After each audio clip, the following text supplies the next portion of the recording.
Bonjour à tous, c'est une question de Richard aujourd'hui. Qui a été crucifié, Jésus l'homme ou Jésus le Dieu? C'est une question très théologique parce que, nous le savons, en tant que chrétiens, nous croyons en Jésus, vrai homme et vrai Dieu. En lui, il y a, oui, un homme à 100% et Dieu lui-même tout à fait présent. C'est le mystère de Jésus et il est le seul homme, il n'est pas une créature, le seul dans toute l'histoire qui est à la fois tout à fait Dieu et tout à fait homme. C'est un mystère qui dépasse notre intelligence.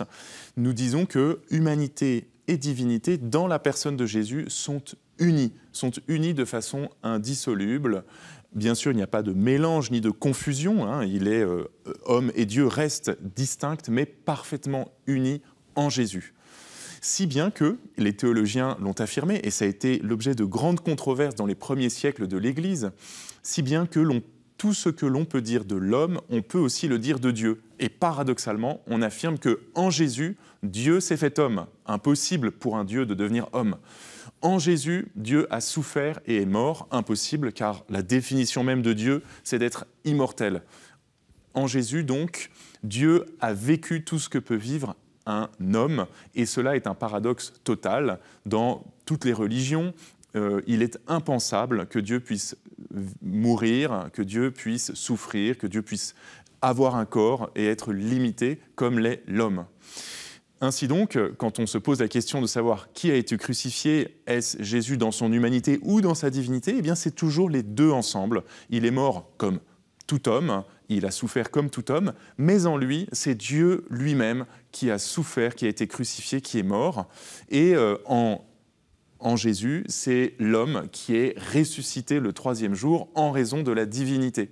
Tout ce que l'on peut dire de Dieu, on le dit désormais de l'homme. Il est vivant éternellement dans le ciel, cet homme, Jésus. Parce que ça marche aussi dans l'autre sens. Ainsi donc, pourquoi donc Jésus a-t-il pris notre humanité? Pourquoi Dieu en Jésus a pris notre humanité? Eh bien précisément pour que notre humanité puisse monter au ciel à la droite de Dieu, puisse être divinisée. Alors il est essentiel, et c'est le cœur de la foi chrétienne, de toujours garder ensemble dans cette unité mystérieuse mais salutaire, l'homme et Dieu dans la personne de Jésus. Nous lui parlons avec des mots d'homme et c'est Dieu lui-même qui nous entend. Voilà le mystère de notre prière chrétienne.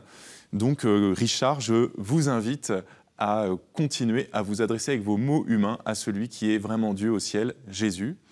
Vous pouvez poser toutes vos questions à l'adresse pourquoipadré@ktotv.com ou également sur les réseaux sociaux avec le hashtag pourquoipadré. Rendez-vous sur ktotv.com pour retrouver toutes les vidéos. Bonne journée.